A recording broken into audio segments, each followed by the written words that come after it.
Alright folks, in this video we're going to take a look at the Ayaneo Pocket S. This is Ayaneo's Android gaming handheld. It's a Snapdragon G3X Gen 2. I'm going to list down all the specs down below, but let's just get into the device and what it feels like, what it plays like. And starting with the feel, this is a very light device. I'll list the weight down below, but it's definitely something that's a very premium feeling and very light. Let me just turn off the screen for a bit and bring it closer. Okay, so the ports on this device are pretty limited. I mean, it is an Android device, so you don't expect much, but it does have a USB-C charging port, and it does do video out as well, I believe. It has down-firing speakers, 2 of them over here. It has a vent for exhaust over here, and on the side it has a button over here to basically what it does is if you push it up, it gives you full performance mode, but I'm not sure why it's there, because you can do the same thing in the software itself, but it's there. And on the upside, or right over here, you have a fingerprint reader, and I would advise nobody, do that. I don't think it's a fingerprint reader, but if it is, don't put your fingerprints on this. It has the RC and LC button. These are Ayaneo's traditional custom buttons. Strangely enough, you can't really map these to any sort of Xbox or X input commands, like if you wanted back paddle buttons like the newer controls have. You can't do that. You can't do that in Windows as well unless you modify it in some way. But yeah, they're there. They act as Android buttons for home, task manager, and all that stuff. It has the volume key up here, plus and minus. I think they're switched around, but it doesn't make much of a difference. But so there, those are the volume keys. And you have a big old exhaust over here as well. And this device needs a lot of cooling. It doesn't get hot. Some people do find it that it gets hot, but I didn't experience that with the games I played. It stayed pretty comfortable to hold, just very slightly warm. I mean, not even warm, I would say, like lukewarm, less than warm.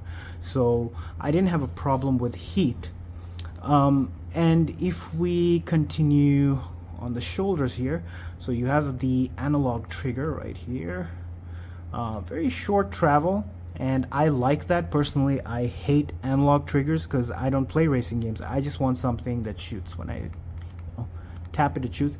And luckily you can do that in this. Even though this is an analog trigger, they do give you an option to make them linear, where you just tap it as a button. So if you need something to respond very fast, you can just click on it. And it has a very short travel bumper button over here. This is the RT and RB, and LT and LB over here.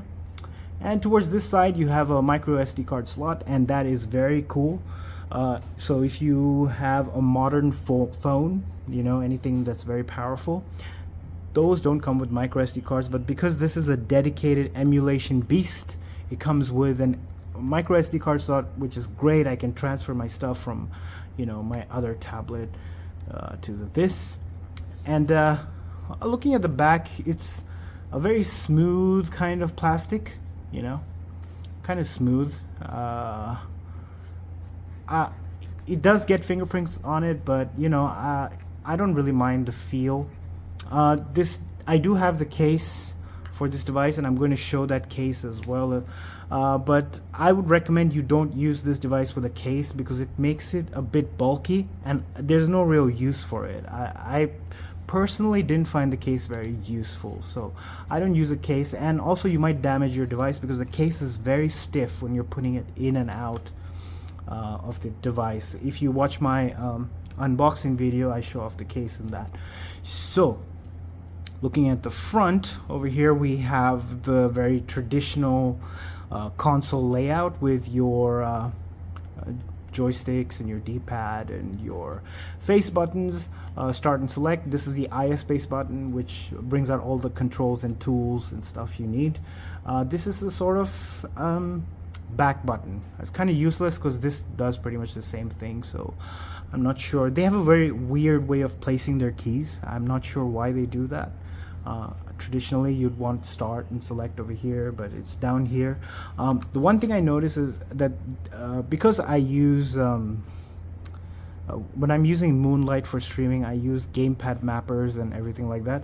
So if you hold start in Moonlight, it goes into mouse mode, and if you hold it start again, it turns off mouse mode. But sometimes I need to hold start and select to disable my gamepad and enable mouse mode in the Windows aspect when I'm streaming from Moonlight, and it's too sensitive, you know.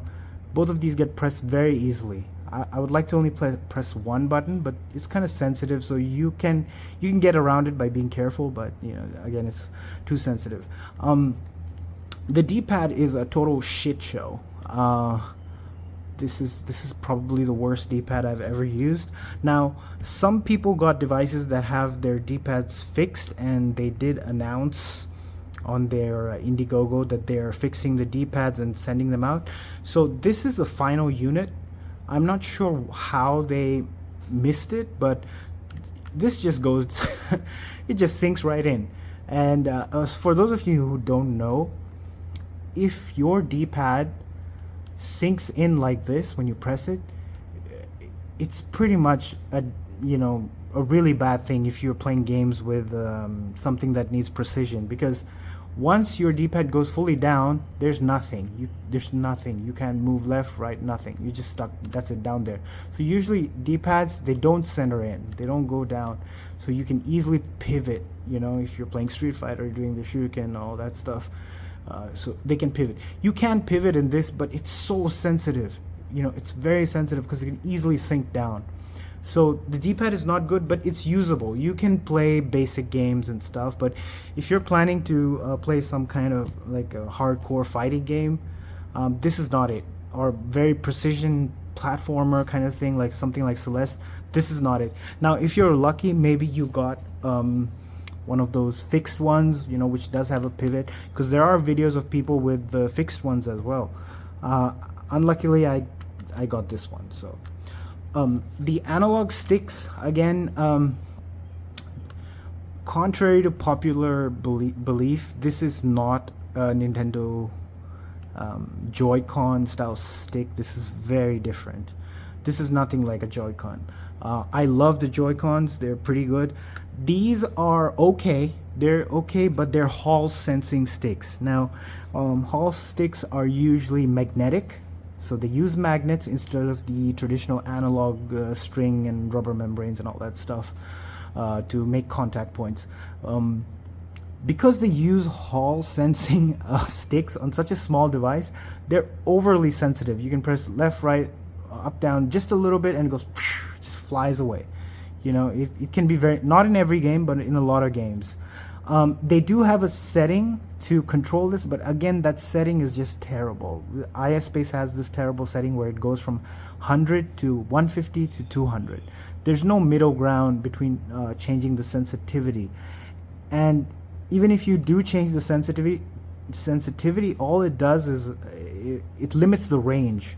It doesn't really make the stick move slower or faster. It just limits the range, and that kind of makes it unusable, you know, if you want to set it yourself. But in a lot of games it's fine. You know, if you're just going to be playing emulation and stuff, you should be okay for the most part. It's just on some first-person shooters and some puzzle games that require very precise analogs. These are not very good for that, but they are usable. You know, it's not a bad thing. I play PlayStation 2 games and Moonlight as well. It's pretty good for streaming and stuff. The analogs are okay for the most part, and you can customize them via your Steam page or your Steam browser on your PC. So that's the thing about the analog sticks. And this is a 6-inch 1440p screen.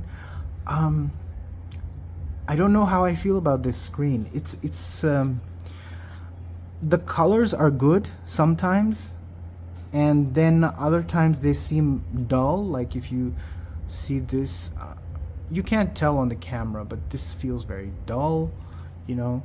But when there's like a white background, you know, the colors do pop. It feels like poppy a little bit.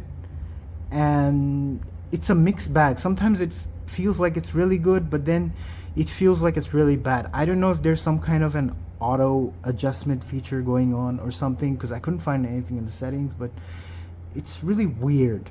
So right now, when I look at this screen, I can tell that there's no light bleed or anything like that. You know, it feels like clean and feels pretty neutral. The colors are poppy. But the moment I also look where my brightness is, so this is like, I think around 80%. So anything below this is kind of useless. I'm not sure what the point of this is, but maybe if you're going to be sleeping or in a very dark room and you want to get up and play in the dark, I guess. But generally you're going to be at 80%. This is the usable, you know, area over here. Below this is just, I think, night mode or something. I'm not sure, but it has to be at 80% for me personally. So when I go up, so say I go to like say 75 or 70%. So the moment I do that, I can see like there's like a massive amount of backlight just everywhere. So if you look at the screen, maybe you can't tell if to bring it really close, but you see there is a gamma, like a white kind of light just seeping through. It's like just the full screen. It's like a, you know, it's just right there, and that kind of makes the image very washed out. I don't know what that is. Maybe something to do with the backlight. It doesn't feel like it's a very high quality IPS display. It's a good IPS display, but nothing compared to what Ayaneo uses. Or maybe it's a lottery. Maybe I just got a bad screen. I don't know. But I'm okay with it because the colors do pop if I keep the brightness to around, I don't know, there, 70%. The colors do pop, and the light, the backlight is very limited. It doesn't really affect the game as much. So I'm okay with it. I wish there was a way that they provided settings so that you could customize your color, contrast, and all that. I asked about that, but there was no real response to that. You could probably root this device and do it yourself, but it's not a big deal for most people because, you know, well, I don't think casual people are going to buy this. It's around $400 almost. This model is the lower one. It's a 12 GB with a 128 GB, I guess, of memory. I forgot. I'll check it and write it down. But yeah, you can customize it if you root it, which you can't do right now because the ROM is not out. So I'm gonna get away from that and go into iSpace. So iSpace is a little bit buggy right now. So here you go. When you click this, this opens your toolbar. You can choose battery saving, balance, and you can choose game. So in my experience, balance is okay for most games, for older games and even some modern games, pretty much okay. But if you want to play something like GameCube with a very high resolution, like 4X or so, you probably want to stay on game mode. And I also think balance mode is bugged right now. They're still fixing some of the things. It's early days, so you probably want to be on game mode. So you can just switch it over here and does this animation and you're in game mode. So it just basically gives you a full clock and everything. It shows your FPS and your fan speed. I like to keep my fan usually on balanced or max, depending. They also have a performance overlay, which if you toggle it just like a Steam Deck, it shows pretty much everything that's going on in game. Pretty cool. I like this aspect of the device. So you get into this controller section and it has a vibration feature. The vibration is pretty bad. It just feels like a phone vibration. It doesn't really have any rumble motors or all that stuff. It has sound tap, which is supposed to vibrate with sound, but because of the volume, another thing about this device is the volume. Sometimes it's very loud and sometimes it's very low. So I was playing PlayStation 2 Aether SX, and I was playing the game the Path of Neo Matrix, and the sound was very low. It's barely audible. But then I was playing GBA and the sound was like huge. It's very loud. So I don't know what's going on with this device. It's an EQ setting or what, but the sound just goes back and forth.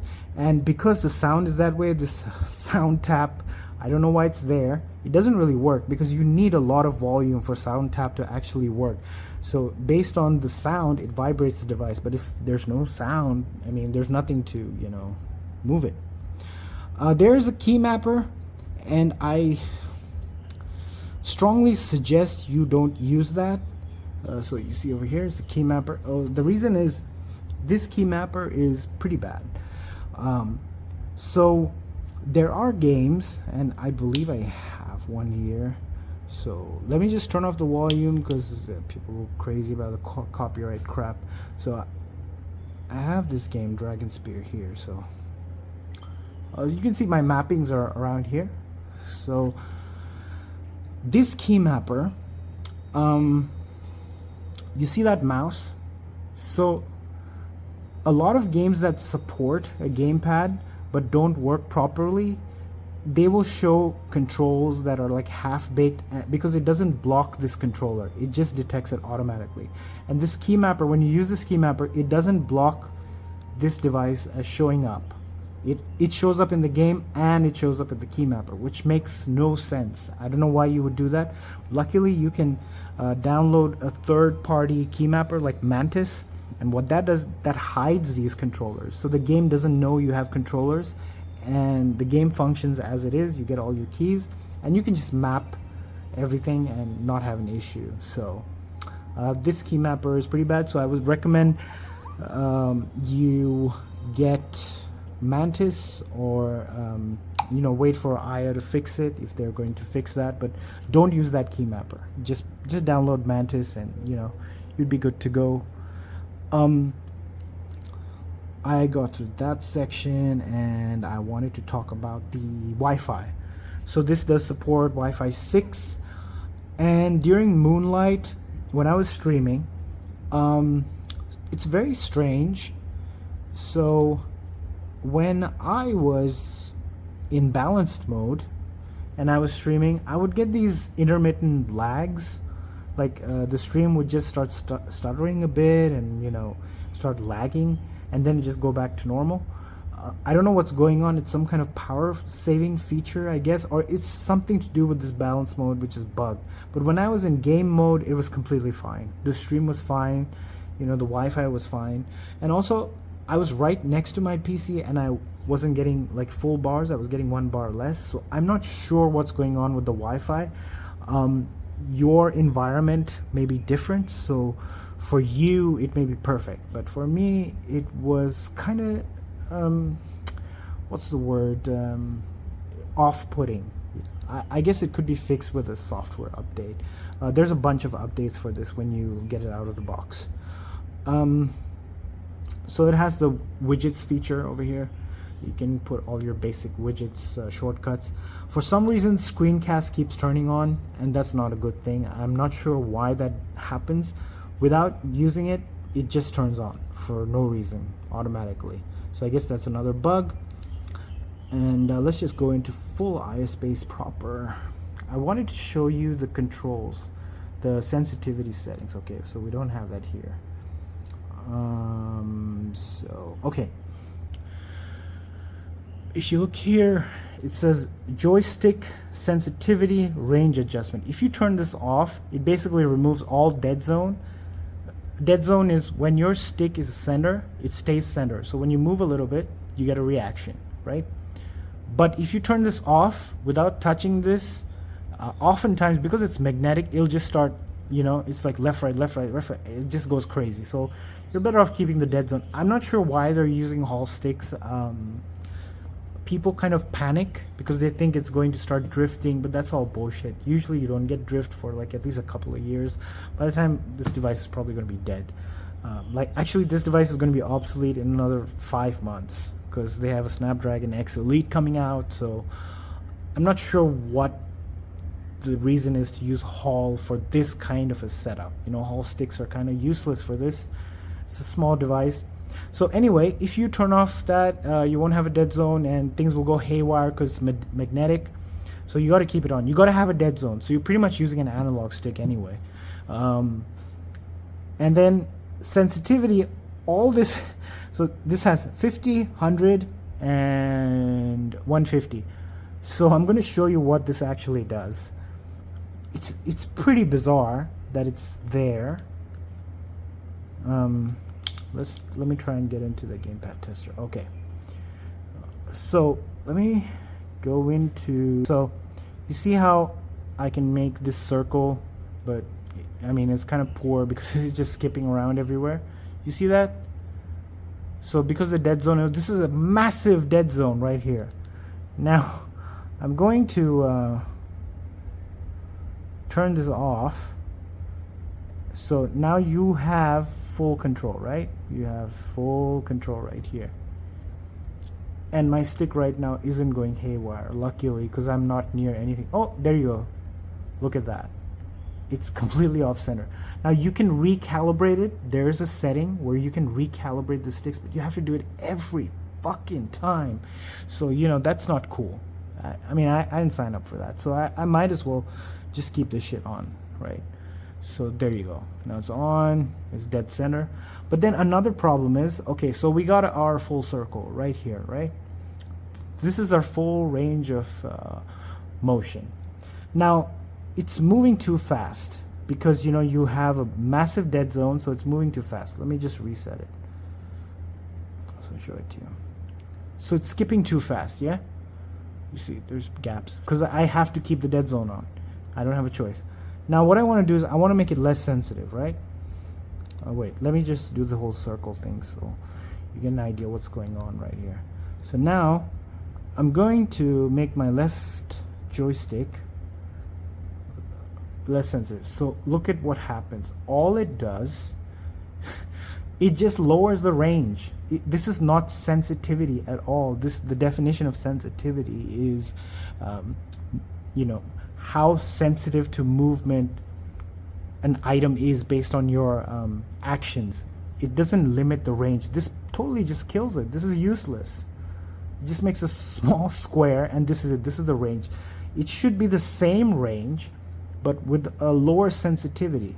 So, you know, while I have full motion here, this is just a limited. It doesn't help me at all. So I'm not really sure what this is for. So I mean, maybe they're going to work on it, I don't know, but this is the same case with the Windows device. This is what they use. So I got the software bit out of the way. To the gaming bit. So the gaming experience on this is pretty good because it's light, doesn't get very warm, it's very comfortable to hold. The gaming experience is pretty solid. So let's take a look at, you know, some games.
Mysterio's in the observatory. Take him out. Crowd control situation.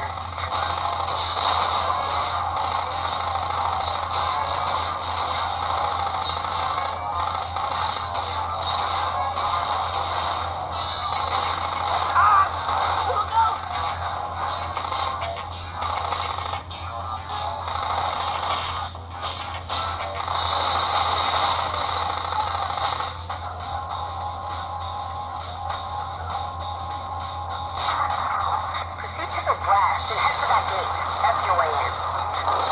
LAPD, ineffectual as always, I presume. I can see the gate. The gun is in your way. Take it out.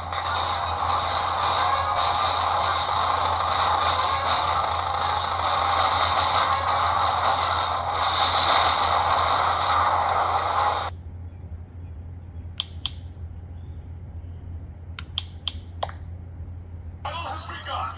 Fight!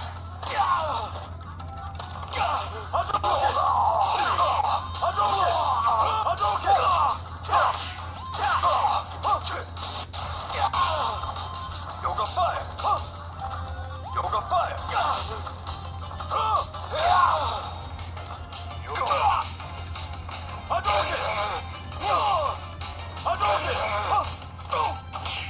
Shoryuken! Yoga flame! Hadouken!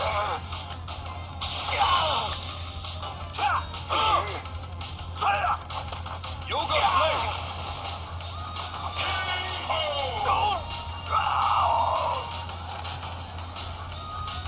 Well done, child. What will happen now? Fight! Yoga fire! Hadouken! Shoryuken! Hadouken! Shoryuken!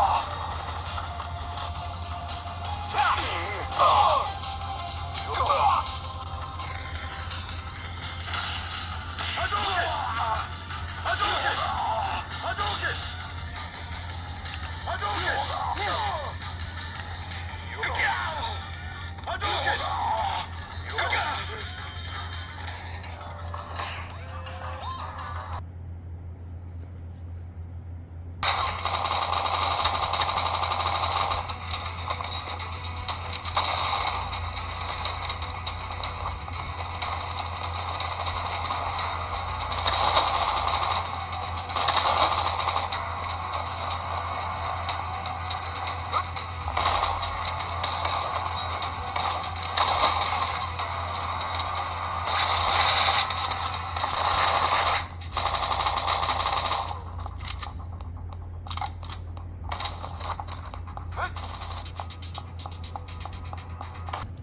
So overall, my thoughts are if you want something that's premium and that can play all your games and it's powerful enough to future proof you for the most part for playing even Android games like Genshin Impact. They run pretty well.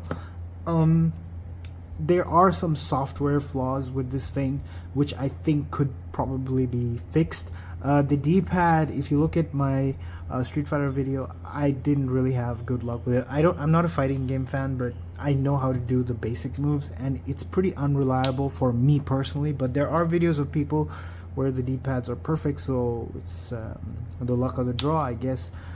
If you're lucky, maybe you got a good one. If you don't play fighting games, it's not a big deal. The best thing about this device compared to I have my Tab S9 over there, which has a Snapdragon 8 Gen 2. Compared to something like this, I prefer my Tab. It's modified with controllers on it. I'll do a review later, but I like my tab better because one, I'm just going to show you the screen comparison. That's an AMOLED screen, so obviously I'm an AMOLED fan, and if this had an AMOLED screen, I don't have that same photo here. Well, anyway, if I had an AMOLED screen, I would be much more inclined to get this one. But this does have a good screen. It's not an AMOLED screen, but I like AMOLED screens, so I would prefer to get something with an AMOLED screen. So this device is something I would only recommend to people who want something very powerful, and they probably want to play a lot of heavy games, be it on PlayStation 2, GameCube, and even N64, where you can scale the games pretty high and use some texture packs and hacks and all that stuff. So it's pretty useful for that, because unlike something like the Odin 2, it's much more portable. It's very thin, and it's definitely very light to hold. So that is something that if that is something valuable to you, you'd probably take something like this. It's a premium feeling device. It's definitely comfortable as well. The grips, I don't think they're very useful because they don't prevent heat or anything like that, because for me this device didn't get very hot, but maybe they would help, but I never experienced any major heat. So I prefer using the device as is. It's light, it's not bulky. As I said, the audio is a mixed bag. Some games are very loud and some games are just, you know, very bad. They barely have any sound. So I tried modifying it with volume boosters, but it didn't help. I guess it's something to do with the emulation itself. I don't have that issue in any other tablets or devices, but on this I did have that issue. I would like to see Ayaneo work on more Android handhelds, but the one thing I forgot to touch on is that because this chipset is so new, drivers are still coming out. You can download turnip drivers that are experimental and some newer ones.